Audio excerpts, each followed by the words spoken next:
လောကကြီးမှာရည်ရွယ်ချက်အတွက်ပန်းနိုင်ကိုရောက်အောင်ရှောင်နေသေးတဲ့၍မင်းမှန်တယ်။လေတိုက်တိုင်းလွတ်နေရအောင်သိရွက်ချောင်းမှမဟုတ်တာ။အမုန်းခံရတိုင်းသာဝမ်းနေရရင်ကိုမျက်ရည်တွေနဲ့ကိုယ်တော်ကမ်းမမြင်လက်မမြင်လွင်မျောနေလောက်ပြီ။6တိုင်းကြောက်ရရင်လေဒီကဘာမှာနေစရာနေရာတောင်ရှိမှာမဟုတ်တော့သလိုကြောက်တိုင်းပြေးရရင်လေကဘာအပြင်ဘက်တောင်ရှောင်နေလောက်ရောပေါ့။ပုံသေးနီးမရှိတဲ့ဘဝသမိုင်းစာမျက်နှာပေါ်မှာအမှားပေါင်း16000အဖြတ်ရာတွေပရပွားနဲ့ဘသူမှတန်ရာနဲ့တော့မကင်းဘူး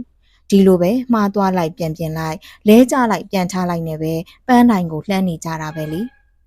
အမေကလမ်းလျှောက်တက်အောင်တင်ပေးခဲ့တယ်လောကကြီးကနေတတ်အောင်တင်ပေးလိုက်မယ်ဘယ်လိုနေရမလဲဆိုတာတော့စဉ်းစား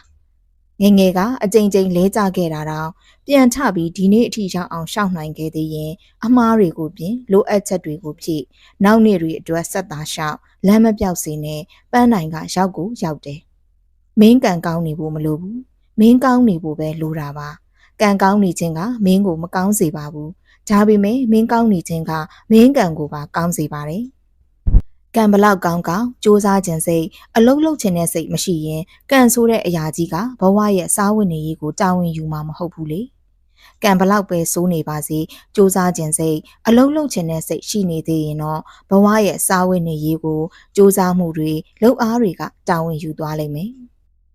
ကံဆိုတဲ့မမြင်ရတဲ့အရာချင်းမင်းဆိုတဲ့မြင်နေရတဲ့မင်းကိုမင်းပို့ပြီးယုံကြည်ပါလို့ပြောချင်ပါတယ်။ကံကောင်းခြင်းကံဆိုခြင်းဆိုတာကိုယ့်အပေါ်မှာပဲမူတည်ပါတယ်။ရိုးရိုးလေးပါပဲ။မင်းကောင်းနေရင်မင်းကံကောင်းလိမ့်မယ်။မင်းဆိုးနေရင်တော့မင်းကံဆိုးလိမ့်မယ်။ဘာပဲလုပ်လို့အမြဲကံဆိုးနေတယ်လို့ညည်းညူမနေပါနဲ့